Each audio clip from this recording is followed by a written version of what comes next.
माता दी दोस्तों, आज की रंगोली बहुत ही ज़्यादा स्पेशल है क्योंकि ये मेरी नवरात्र में बनाई हुई चौथी रंगोली है और पहली बार मुझे दुर्गा पूजा पंडाल में रंगोली बनाने का अवसर मिला था। ये अवसर है वाराणसी के प्रसिद्ध गोलघर क्षेत्र से। गोलघर केवल व्यापार का केंद्र नहीं बल्कि यह बनारसी साड़ियों का भव्य मंडी के लिए भी बहुत ज़्यादा प्रसिद्ध है। यहाँ की गलियाँ, यहाँ का बाज़ार और यहाँ की संस्कृति हर किसी को अपनी ओर आकर्षित करती है और इसी जगह पे मुझे भी मौका मिला था रंगोली बनाने का। तो आप समझ सकते हो कि ये मेरे लिए कितना ज़्यादा स्पेशल मोमेंट है। तो प्लीज़ वीडियोज़ में बने रहिएगा। अभी तक आप लोगों ने मेरे चैनल को सब्सक्राइब नहीं किया तो प्लीज़ सब्सक्राइब कर लीजिए। बेल आइकन को प्रेस करना बिल्कुल भी मत भूलिएगा वरना आपको मेरे वीडियोज़ के नोटिफिकेशंस नहीं मिलेंगे। तो मैं चांदनी विश्वकर्मा आप सभी का मेरे यूट्यूब चैनल चांदनी विश्वा में हार्दिक स्वागत करती हूँ और उम्मीद करते हैं कि आप सभी अपने घरों में स्वस्थ होंगे, मस्त होंगे। इसी गोलघर क्षेत्र में इस वर्ष दुर्गा पूजा का भव्य आयोजन किया गया था और भव्य पंडाल भी सजाया गया था।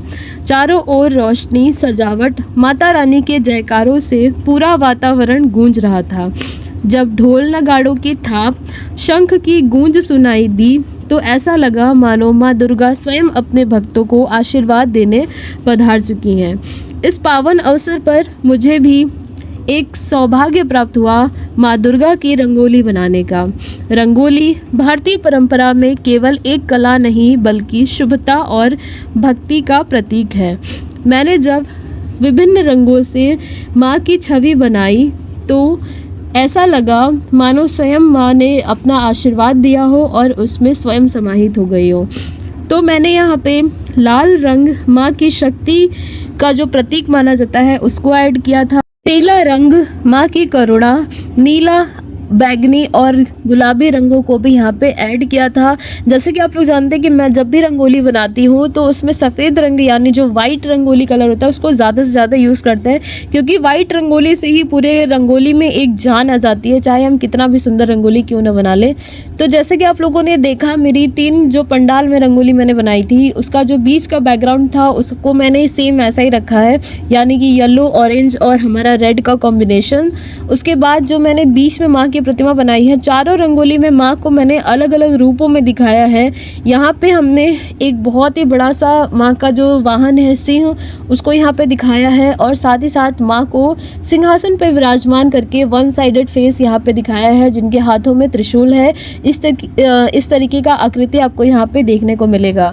जब रंगोली तैयार हुई तो लोग रुक रुक कर उसे निहारते रहे, तस्वीरें खींचते रहे और कहते हैं वाह, माँ की झलक तो इस रंगोली में साक्षात दिख रही है। उनके शब्द मेरे लिए सबसे बड़ा आशीर्वाद थे क्योंकि हर रंग, हर रेखा मेरी भक्ति का अर्पण था। उस पंडाल का वातावरण और भी दिव्य हो गया जब कुछ भक्तों पर माँ की छाया आई। कोई लोग नृत्य करते हुए लीन हो गए थे। वहाँ पे कंपटीशन भी था, मेहंदी प्रतियोगिता वहाँ पे आयोजित की गई थी और भी प्रतियोगिताएं थी। लेकिन जब मैं रंगोली बना रही थी तो उस टाइम वहाँ पे फैंसी ड्रेस कंपटीशन और मेहंदी कंपटीशन का आयोजन भी हुआ था। एक साइड हम अपनी रंगोली बना रहे थे, मेरे सामने स्वयं माता रानी साक्षात विराजमान थी और वहाँ पे अन्य देवी देवता भी वहाँ पे विराजमान थे। तो एक बहुत ही अलग वातावरण हो जाता है जब आप इतने गुड वाइब्स में बनाते हो और इतने दिव्य वातावरण में आप रंगोली बनाते हो या अपनी कोई भी कला को माँ के सामने प्रस्तुत करते हो तो एक अलग ही आप एक्सपीरियंस महसूस कर सकते हो। तभी मेरे मन में एक श्लोक गूंजा, या देवी सर्वभूतेषु श्रद्धा रूपेण संस्थिता नमस्तस्यै नमस्तस्यै नमस्तस्यै नमो नमः। गोलघर की गलियों में उस दिन केवल व्यापार की चहल पहल नहीं थी बल्कि भक्ति और माँ दुर्गा के जयकारों की गूंज थी। जहाँ रोज साड़ी और रेशम का कारोबार होता है वहीं उस दिन माँ दुर्गा की आराधना ने उस पूरे क्षेत्र को आध्यात्मिक शक्ति का केंद्र बना दिया था। साड़ी की नगरी, व्यापार का स्थल, भक्ति में बदल गया गोलघर का महल।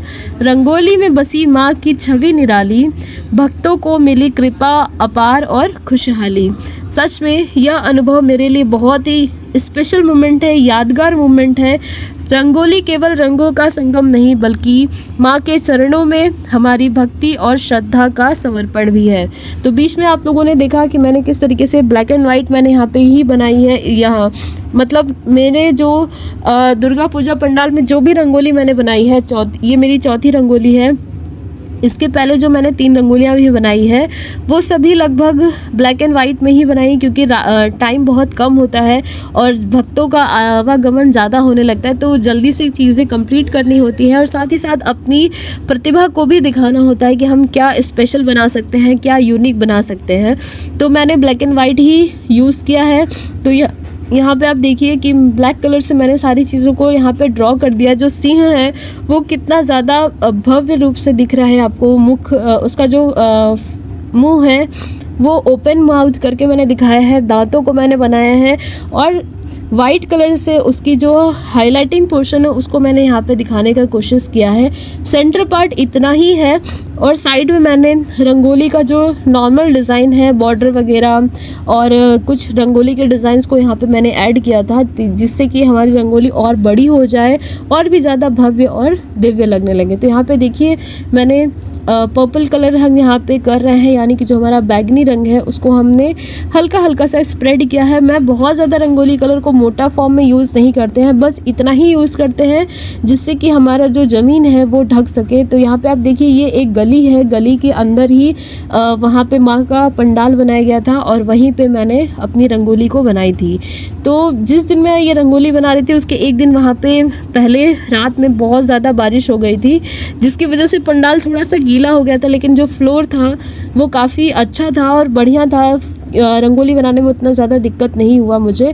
और यहाँ पे जो फ्लोरिंग है वो काफ़ी ज़्यादा क्लीन था, नीट एंड क्लीन था, कोई उबड़ खाबड़ नहीं था, जिसकी वजह से रंगोली जब बनी तो एकदम से नीट एंड क्लीन लग रहा था और सारा जो ज़मीन था वो सब कुछ जो भी उबड़ खाबड़ थोड़ा बहुत भी था वो रंगोली को कट नहीं कर रहा था। यानी कि जो बीच से जब आप ज़मीन अगर अच्छी नहीं होती तो आप देखेंगे कि रंगोली क्या होता है कि बीच से कटने लगती है या फिर आपको अलग अलग भागों में दिखाई देने लगेगा, लेकिन ऐसा नहीं था। यहाँ पे बहुत अच्छी फ्लोरिंग वगैरह काफ़ी बढ़िया था, तो जिसकी वजह से रंगोली बनाने में और मज़ा आ रहा था। सबसे ज़्यादा डिफ़िकल्ट होता है मेरे लिए रंगोली बनाने में गर्मी में, क्योंकि गर्मी बहुत ज़्यादा लगती है। मुझे पर्सनली बहुत ज़्यादा गर्मी होती है और जब भी रंगोली बनाओ तो पंखे में नहीं बना सकते हैं, पंखा बंद करना होता है, या तो अगर यहाँ पे भी कूलर पंखा था लेकिन मुझे कूलर पंखा को दूसरे साइड शिफ्ट कराना पड़ा क्योंकि रंगोली उड़ती है। तो ऊपर का जो मैंने पहले हम बॉर्डर सारा क्रिएट कर लेते हैं, जो पहले बैकग्राउंड होता है उसको हम पहले फिल कर लेते हैं, यानी कि वाइट कलर लगाने से पहले ही हम अपना सारा जितना भी कलरफुल पार्ट होता है उसको यहाँ पे हम कंप्लीट कर लेते हैं। यहाँ पे आप देखिए आपको हम भी दिखाई दे जाएंगे। अपनी टूल्स की हेल्प से मैंने यहाँ पे सिंपल सा चटाई वाला जो बॉर्डर है उसको मैंने यहाँ पे ड्रॉ कर लिया है।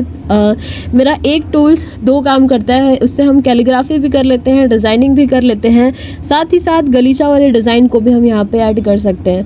तो ये बहुत ही सिंपल सी रंगोली थी बट देखने में बहुत ही ज़्यादा भव्य लग रहा है। यहाँ पे आप देखिए मैं किस तरीके से लीव और फ्लावर्स की डिज़ाइंस को यहाँ पे मैंने ऐड किया है। एकदम सिंपल सी चीज़ थी बट बनाने में बहुत ज़्यादा टाइम नहीं लगा था। मैं मैक्सिमम मुझे 30 मिनट से मेरी ये रंगोली कंप्लीट हो गई थी, जिसको मैंने एडिट करके 9 मिनट का यहाँ पे बनाया है, जो आपको यहाँ पे देखने को मिल रहा है। सामने आपको माता रानी का कलश स्थापना जो हुआ था वो दिख जाएगा। यहाँ पे आपको दिख ही रहा होगा कि पंडाल के सामने ही मैं नीचे की तरफ में मैं बना रही हूँ अपनी रंगोली को। तो इतना ही था हमारा, बहुत ही प्यारी सी रंगोली। कैसी लगी आपको ज़रूर से कमेंट करके बताइएगा, क्योंकि मैं आप सभी के कमेंट का बहुत बेसब्री से इंतज़ार करते हैं। तो प्लीज़ ये रहा हमारी रंगोली का फाइनल लुक और इस कैसा लगा आपको ज़रूर बताएं।